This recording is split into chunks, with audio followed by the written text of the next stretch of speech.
খাদিজারে এত ভালোবাসতেন।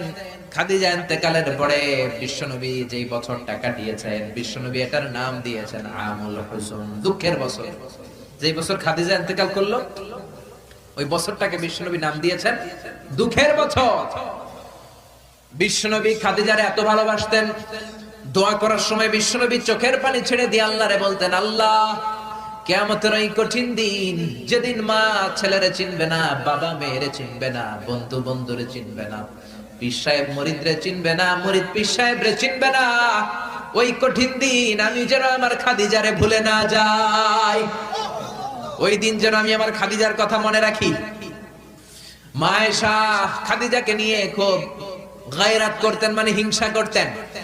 একদিন বললেন, ও নবী, বারবার ওই বুড়ি মহিলার কথা বলেন কেন?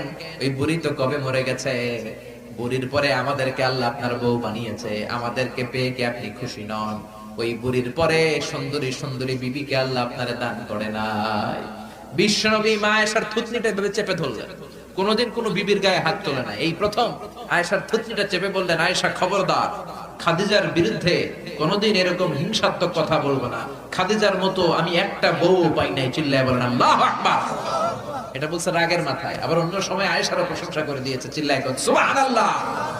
খাদিজা যখন ইন্তেকাল করে বিশ্বনবী গোসল করালেন, কাফন হলো, দাফন হলো, কবর দিলেন, নিজে দাঁড়িয়ে দোয়া করলেন। খাদিজাকে কবরে দেওয়ার পরে সাহাবারা ঘরে ফিরে যায়, বিশ্বনবী যায় না।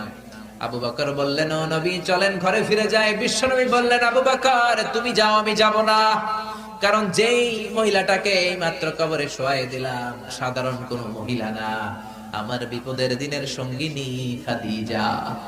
মক্কায় যখন আমার কেউ ছিল না তখন ছিল সে, যখন আমার কেউ ছিল না তখন সাথী খাদিজা। কেউ আমার আশ্রয় দেয় নাই, অর্থ দেয় নাই, শেল্টার দেয় নাই, খাদিজা আমব্রেলার মতো, ছাতার মতো, মেঘের মতো আমাকে সব সময় ছায়া দিয়ে রেখেছে।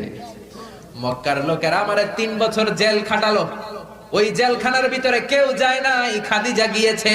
আল্লাহু আকবার। 3টা বছর খাদিজা আমার সাথে জেল খেটেছে। আবু বকর পৃথিবীর কোন মহিলাকে রব্বুল আলামিন আরশের উপর থেকে সালাম দেয় নাই, একটা নারীকে শুধুমাত্র আরশের উপর থেকে আল্লাহ সালাম দিয়েছে, সেটা হলো আমার এই খাদিজা।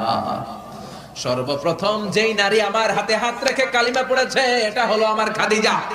ও আবু বকর তুমি ঘরে ফিরে যাও, আমি যাব না, আমি নবী দাঁড়িয়ে থাকবো। খাদিজার কবরের 3টা প্রশ্নের জবাব, মার রব্বুকা ওয়া মা দীনুকা ওয়া মান হাদার রাজুল। এই খাদিজার কবরের 3টা প্রশ্ন